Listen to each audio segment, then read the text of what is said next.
जटणी पौरांचल रहिथिबा बड़ बजार स्थित एक लॉजर बंद कोठरी जड़े युवक मृत शरीर जटणी पुलिस जबत करिछि। मिलिथिबा सूचना मुताबक मृत युवक जनक नारायण साहू बोली जଣାपड़िछि। तांको घर भुवनेश्वर ओल्ड टाउन नागेश्वर टांकी अंचल से सोमवार अपराह्न से लॉज रे रहिबा पई आसिथिले। सोमवार राति 7टारे रूम रु तळकु खाइबाकु जाइथिले। तेबे मंगलवार सकाळे रूम सफेई पाई लॉज कर्मचारी जाई कबाट खोलिबा पाई कबाट बाड़ेइथिले। हेले कबाट न खोलिबारु कर्मचारी मालिकंकु सूचना देइथिले।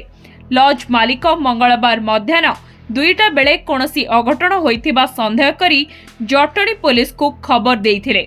खबर पाई जटणी पुलिस घटनास्थल रे पहुंची बंद कबाट को भांगी झुलंता अवस्था युवक मृत शरीर को जबत करिछि। घटनास्थल रे एक मोबाइल सहित किछि कपड़ा पड़िथिबार देखा जाइछि। चटणीरू रवींद्रनाथ महाकुड़ंक रिपोर्ट, धरित्री लाइव।